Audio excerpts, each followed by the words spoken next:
My entitled sister finally blew up her life, trying to steal the spotlight, and my parents went down with her. So for context, I 32F have an older sister, Lindsay, 36F, who is the final boss of Karens. She has spent her entire life demanding special treatment, playing the victim, and being the gifted golden child. My parents enabled everything. If she wanted my birthday party to be about her, it happened. If she wanted my college fund, it happened. If she threw a tantrum at Christmas, everyone tiptoed around her. I went low contact years ago, but I tolerated her at family events because it was easier than the fallout. My fiance proposed earlier this year, and for the first time in my life, the attention was actually on me. My parents were thrilled, extended family was excited, and I was honestly enjoying my moment.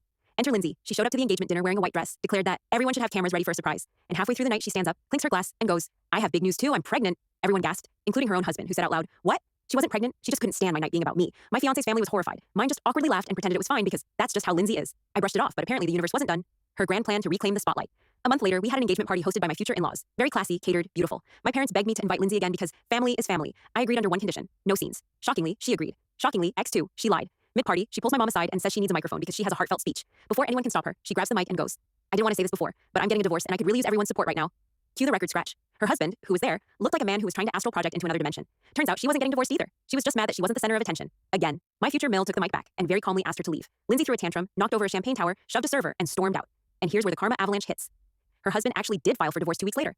He also revealed she had been secretly draining their joint savings because she deserved to treat herself more. Her job found out she'd been stealing credit for teammates' work. She got written up and eventually quit when they wouldn't promote her.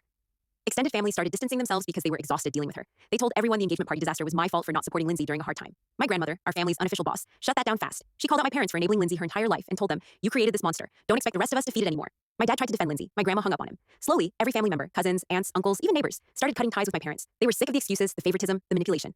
The final blow. Last week, Lindsay showed up at my parents' house demanding to move in because she doesn't have support from anyone. They told her she could stay for 2 weeks max. 2 days in, she tried to announce that she'd be living there permanently and was taking over my old bedroom as her self-care sanctuary. My mom finally snapped. I mean snapped. Years of stress, enabling, defending, bending over backwards. She told Lindsay that she ruined her own life, that no one was taking her spotlight, and that she needed therapy, not a bedroom. Lindsay screamed, slammed the door, grabbed suitcases, and stormed out. She's now living in a motel and blaming everyone but herself. My parents, they're now realizing that defending Lindsay cost them relationships with the entire family. And me, I'm living my best life, prepping for my wedding, and enjoying the peace.